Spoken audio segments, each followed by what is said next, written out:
Curriculum. आज का हमारा टॉपिक होगा पेपर थर्ड से। टॉपिक है आज का शिक्षण के प्रतिमान, मॉडल्स ऑफ टीचिंग के बारे में बात करेंगे। तो शिक्षण प्रतिमान की क्या संकल्पना है, इसका क्या अर्थ है, क्या इसकी परिभाषा दी गई है और इसकी क्या विशेषताएं हैं, इनके बारे में जानेंगे। तो सबसे पहले समझ लेते हैं कि शिक्षण प्रतिमान का अर्थ क्या है। अभी तक शिक्षण के क्षेत्र में ऐसे किसी भी शिक्षण सिद्धांत को जन्म नहीं दिया गया है जो स्वयं को पूर्ण मानता हो। तो स्वयं में सिद्ध हो, स्वयं में पूर्ण हो, ऐसा कोई भी शिक्षण सिद्धांत नहीं आया है अभी तक। शिक्षण प्रतिमान ऐसे प्रयास होते हैं या ये ऐसी व्यवस्थाएं होती हैं जो हमें शिक्षण सिद्धांतों की ओर ले जा रही हैं। तो शिक्षण प्रतिमान जो हैं वो हमें शिक्षण सिद्धांतों की ओर ले जाने के प्रयास होते हैं और इन्हें कुछ लोग अपूर्ण शिक्षण सिद्धांत भी कहते हैं। तो शिक्षण प्रतिमान को अपूर्ण शिक्षण सिद्धांत के नाम से भी जाना जाता है और वास्तव में ये प्रतिमान जो होते हैं वो शिक्षण सिद्धांतों के निर्माण के लिए प्राथमिक सामग्री और वैज्ञानिक आधार के रूप में प्रस्तुत किए जाते हैं। हाइमन ने शिक्षण प्रतिमान के बारे में एक डेफिनेशन दी है। तो इन्होंने बताया है कि शिक्षण प्रतिमान शिक्षण के बारे में सोचने विचारने की एक रीति होते हैं जो वस्तु के अंतर्निहित गुणों को परखने के लिए आधार प्रदान करते हैं। तो शिक्षण प्रतिमान शिक्षण के बारे में सोचने विचारने के लिए एक रीति देते हैं और ये वस्तु के अंतर्निहित गुणों को परखने के लिए एक आधार देते हैं। प्रतिमान किसी वस्तु को विभाजित तथा व्यवस्थित करके तार्किक रूप में प्रस्तुत करने की विधि है। तो शिक्षण प्रतिमान वे होते हैं जो किसी वस्तु को, किसी शिक्षण कौशल को या शिक्षण से जरूरी रिलेटेड किसी भी टॉपिक को विभाजित करते हैं, व्यवस्थित करते हैं और उन्हें तार्किक रूप से प्रस्तुत करते हैं। शैक्षिक प्रतिमानों की विशेषताएं देख लेते हैं। तो शैक्षिक प्रतिमान उचित शैक्षिक वातावरण पैदा करने के लिए विभिन्न विधियों पर प्रकाश डालते हैं और शैक्षिक प्रतिमान अपनी मान्यताओं के आधार पर अधिगम अनुभवों को व्यवस्थित करते हैं तथा इसी के साथ साथ शैक्षिक प्रतिमान छात्रों और शिक्षकों के मध्य में इंटरैक्शन कराते हैं, अंतःक्रिया कराते हैं। तो ये कुछ विशेषताएं थी शिक्षण प्रतिमान की। अब शिक्षण प्रतिमान और शिक्षण नीतियों के बारे में समझेंगे। तो मॉडल्स ऑफ टीचिंग और टीचिंग स्ट्रैटेजी क्या है, इसके बारे में जानेंगे। शिक्षण प्रतिमानों और शिक्षण नीतियों का एक ही प्रकार का कार्य होता है। तो जो कार्य शिक्षण प्रतिमान करते हैं वही कार्य शिक्षण नीतियाँ करती हैं।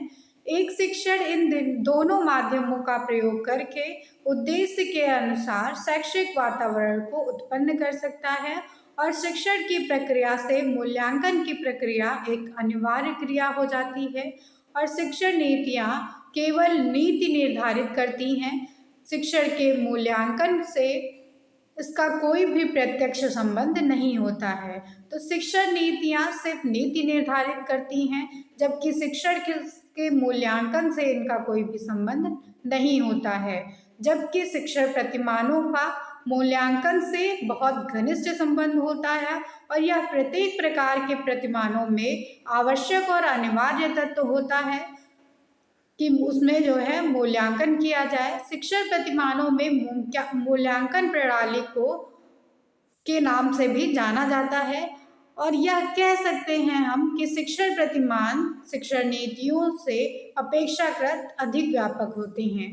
तो क्योंकि शिक्षण नीतियों में मूल्यांकन की कोई जगह नहीं होती है, इसमें सिर्फ नीतियां बनाई जाती हैं, जबकि शिक्षण प्रतिमानों में मूल्यांकन का महत्वपूर्ण स्थान होता है।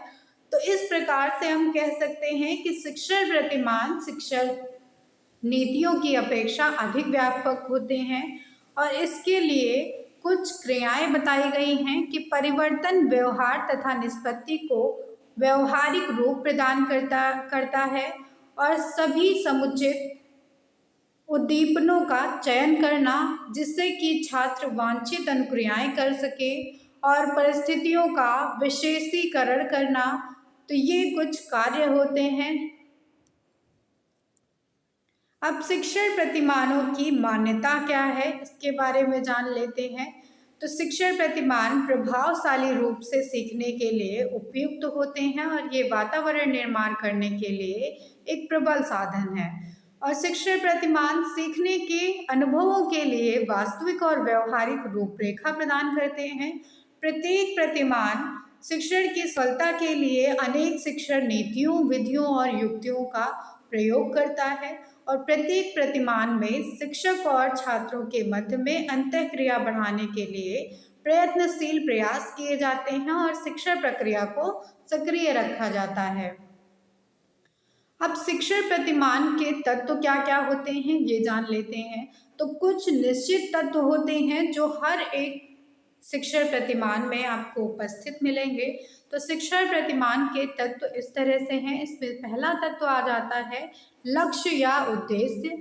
तो प्रत्येक शिक्षण प्रतिमान एक निश्चित उद्देश्य के लिए बनाया जाता है, जिसे प्रतिमान का केंद्र बिंदु कहा जाता है, इसको फोकस पॉइंट भी कहते हैं। ये केंद्र बिंदु शिक्षण के उद्देश्यों, लक्ष्यों से प्रभावित होता है। तो शिक्षण का उद्देश्य क्या है, उसका लक्ष्य क्या है, इस प्रकार से केंद्र बिंदु को निर्धारित किया जाता है और उसी प्रकार की क्षमताओं और योग्यताओं को उसमें विकसित किया जाता है। अब दूसरा यहाँ पे तत्व आ जाता है संरचना, जिसको सिंटेक्स कहते हैं।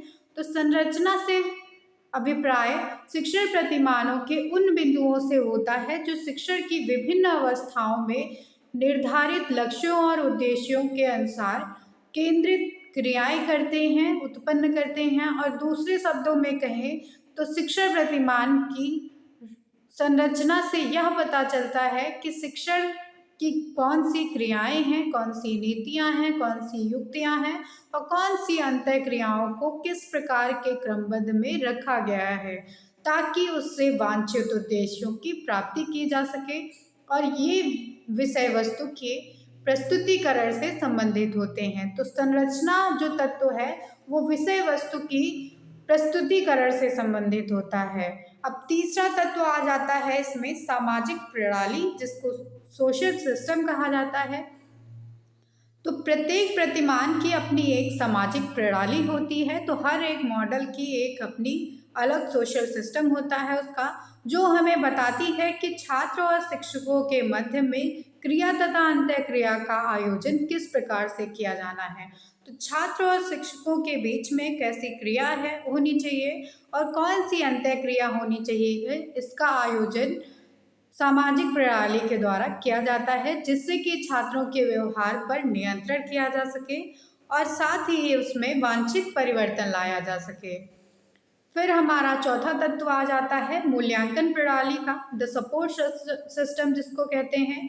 तो मूल्यांकन प्रणाली शिक्षण प्रतिमान का चौथा महत्वपूर्ण तत्व होता है और इसी के द्वारा हमें यह मालूम पड़ता है कि शिक्षण के उद्देश्य हमने किस सीमा तक प्राप्त कर लिए हैं। तो शिक्षण के लिए जो हमने उद्देश्य तय किए थे उन्हें हमने किस सीमा तक प्राप्त कर लिया है या किस स्तर तक प्राप्त कर लिया है, इसका पता हमें मूल्यांकन प्रणाली के द्वारा पता चलता है। और छात्रों के व्यवहार में परिवर्तन कहाँ तक लाया जा सकता है या कहाँ तक हम सफल हुए हैं और कहाँ तक हमारी असफलता हुई है, इसका जो है अनुभव हमें मूल्यांकन प्रणाली के द्वारा होता है। अब हम देखेंगे कि शिक्षण के प्रतिमानों के कितने प्रकार होते हैं। तो प्रकार हम देखेंगे, इसमें 3 प्रकार हैं। संप्रत्यय उपलब्धि प्रतिमान, जिसको कॉन्सेप्ट अटेनमेंट मॉडल कहा जाता है, ये पहला मॉडल है। फिर दूसरा मॉडल आ जाता है अग्रिम संगठक प्रतिमान, जिसको एडवांस ऑर्गेनाइजर मॉडल कहा जाता है। और तीसरा प्रतिमान आ जाता है समूह जांच प्रतिमान, जिसको ग्रुप इन्वेस्टिगेशन मॉडल कहा जाता है। तो इस प्रकार से शिक्षण के 3 प्रतिमान हैं, इनको एक एक करके जानेंगे। इसमें सबसे पहले है ब्रूनर का संप्रत्यय उपलब्धि प्रतिमान, जिसको कॉन्सेप्ट अटेनमेंट मॉडल कहा गया। इसका प्रस्तावना हम समझते हैं। तो ये जो मॉडल था, ये जो प्रतिमान था, इसको J.S. ब्रूनर ने दिया था। तो संप्रत्यय उपलब्धि प्रतिमान का विकास J.S. ब्रूनर और उनके सहयोगियों के द्वारा किया गया था और इस प्रतिमान का उपयोग करके शिक्षक छात्रों को प्रतियों की प्रकृति की सही जानकारी प्रदान करता है। तो कॉन्सेप्ट अटेनमेंट मॉडल संप्रत्यय उपलब्धि प्रतिमान का उपयोग करके शिक्षक अपने छात्रों को प्रतियों की प्रकृति बता सकता है कि वह कौन से कॉन्सेप्ट्स को पढ़ाने जा रहा है, कौन से प्रत्यय को पढ़ाने जा रहा है और उनका नेचर कैसा है, उनकी प्रकृति कैसी है, इसके बारे में जानकारी संप्रत्यय उपलब्धि प्रतिमान के द्वारा दी जाती है। इस प्रतिमान का उपयोग नवीन प्रत्ययों के स्पष्टीकरण के लिए, उनकी व्याख्या के लिए ज़्यादा प्रभावशाली माना गया है और इसमें दो या दो से अधिक वस्तुओं के मध्य में समानता या असमानता का बोध कराया जाता है और विभिन्न प्रकार के माध्यमों से तथ्यों का एकीकरण करते हुए इसमें प्रक्रिया को पूर्ण किया जाता है। तो संप्रत्यय उपमान में दो या दो से अधिक वस्तुओं के बीच में समानता या असमानता के बेसिस पे उनका बोध कराया जाता है और उनमें विभिन्न प्रकार के माध्यमों से तथ्यों का एकीकरण करते हुए प्रक्रिया को पूर्ण किया जाता है। अब संप्रत्यय उपलब्धि प्रतिमान जो जे.एस. ब्रूनर ने दिया है, इसके प्रमुख तथ्यों के बारे में जान लेते हैं। तो पहला प्रमुख तथ्य है उद्देश्य, जिसको फोकस कहते हैं। इस प्रतिमान का उद्देश्य क्या रहता है ये जानेंगे। इस प्रतिमान का प्रमुख उद्देश्य होता है छात्रों की आगमन तर्क करना, उनकी शक्ति का विकास करना। तो इसका प्रमुख उद्देश्य है संप्रत्यय उपलब्धि प्रतिमान का कि छात्रों के आगमन तर्क के शक्ति को विकास किया जाए और इसका आधार मनोविज्ञान माना जाता है। इसके अंतर्गत छात्र विभिन्न घटनाओं, व्यक्तियों, वस्तुओं आदि को अलग अलग वर्गों में विभाजित करता है, तब उनके ऊपर चिंतन शक्ति के आधार पर अपने संप्रत्यय का ज्ञान प्राप्त करता है। संप्रत्यय उपलब्धि प्रतिमान में दूसरा तत्व आ जाता है संरचना का। तो संरचना के कौशलों का विकास 4 सोपान में किया जाता है। इसमें पहला सोपान आ जाता है प्रदत्तों का संकलन करना, तो ये हमारा पहला सोपान है। दूसरा आ जाता है नीति का विश्लेषण करना, तीसरा है इसमें प्रस्तुतिकरण करना और लास्ट आ जाता है अभ्यास करना। तो संरचना में 4 प्रकार के कौशल आते हैं, 4 प्रकार के कौशलों का सोपान दिया गया है। प्रदत्तों का संकलन करना, नीति विश्लेषण करना, प्रस्तुतिकरण करना और लास्ट में तीसरा तत्व इसमें आ जाता है संप्रत्यय उपलब्धि प्रतिमान में सामाजिक प्रणाली का। तो सोशल सिस्टम इसका क्या रहता है ये जानेंगे। इसमें शिक्षक छात्रों को प्रेरित करते हैं और प्रत्ययों के निर्माण, उनके विश्लेषण में मार्गदर्शन करते हैं। तो इस तरह से शिक्षक छात्रों को प्रेरित करता है, अभिप्रेरणा देता है और उनके प्रत्ययों के लिए निर्माण कार्य करता है, विश्लेषण के लिए मार्गदर्शन देता है और शिक्षक का इस प्रतिमान में महत्वपूर्ण स्थान होता है। तो सामाजिक प्रणाली में शिक्षक का महत्वपूर्ण स्थान रहता है क्योंकि वही छात्रों के सामने विभिन्न प्रदत्त रखता है, उनके लिए योजनाएं बनाता है और छात्रों को निर्देश देता है शिक्षक।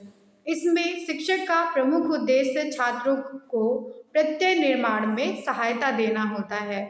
तो शिक्षक की सहायता से ही छात्र इसमें अपने प्रत्यय का निर्माण करते हैं। अब है चौथा तत्व जिसमें आ जाता है मूल्यांकन प्रणाली, इवैल्यूएशन सिस्टम। इस प्रतिमान के मूल्यांकन में निबंधात्मक और वस्तुनिष्ठ परीक्षाओं की मदद ली जाती है। तो इस प्रतिमान में निबंधात्मक या वस्तुनिष्ठ परीक्षाओं के माध्यम से मूल्यांकन किया जाता है और इनके द्वारा मूल्यांकन सुधार एवं उसमें परिवर्तन के माध्यम से नवीन प्रत्ययों के विकास विषय में सूची दी जाती है।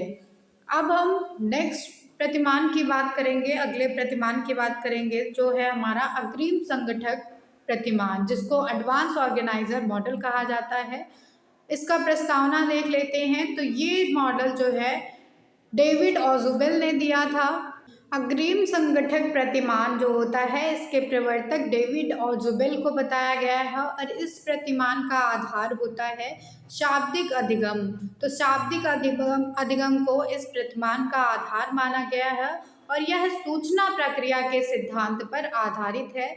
अग्रिम संगठक प्रतिमान और डेविड ऑजुबेल ने ब्रूनर की बौद्धिक अनुशासन संप्रत्यय के काफ़ी वो प्रभावित हुए थे और उन्होंने बताया है इसी के आधार पर अग्रिम संगठक प्रतिमान को प्रतिपादित किया है तथा भूषण एवं वैष्णवे के अनुसार 1994 में इस प्रतिमान के विवरण के रूप में कहा गया कि इस प्रतिमान के अंतर्गत हम छात्रों के सम्मुख ज्ञान को संगठित कर इस प्रकार विकसित करते हैं कि मस्तिष्क में पहले से धारण किए गए ज्ञान के साथ अंतःक्रिया कर नए ज्ञान को सार्थक विधि से सीख सकें।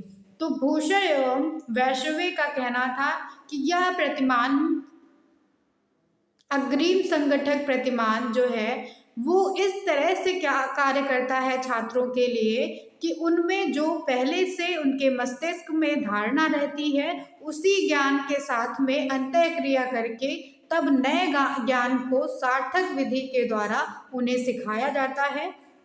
और अर्थपूर्ण ज्ञान का अभिप्राय यह होता है यहाँ पर कि इस सीखे गए ज्ञान का उपयोग अन्य परिस्थितियों में भी किया जा सके, जैसे कि दैनिक जीवन में उसके सम्मुख आने वाली अनेक प्रकार की समस्याओं का समाधान सहज एवं स्वाभाविक ढंग से पूर्व अनुभवों के आधार पर किया जाए।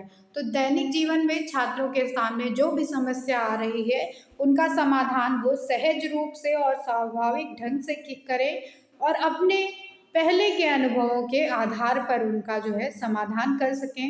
इस सिद्धांत के अनुसार शिक्षक किसी विषय वस्तु को सीखने के लिए प्रत्यय विशेष से संबंधित विषय वस्तु को व्यवस्थित रूप से इस प्रकार प्रस्तुत करता है कि विषय वस्तु छात्र को सहज ही बोधगम्य हो जाती है। तो इसमें इस तरह से शिक्षक के द्वारा विषय वस्तु को प्रस्तुत किया जाता है कि छात्र उस चीज़ को उस विषय वस्तु को व्यवस्थित रूप से अपने अंदर बिठा लेते हैं और उसका बोध कर लेते हैं। अग्रिम संगठक शिक्षण प्रतिमान के कुछ प्रमुख तत्व होते हैं जिनमें सम्मिलित है केंद्र बिंदु या उद्देश्य जिसको कहा जाता है।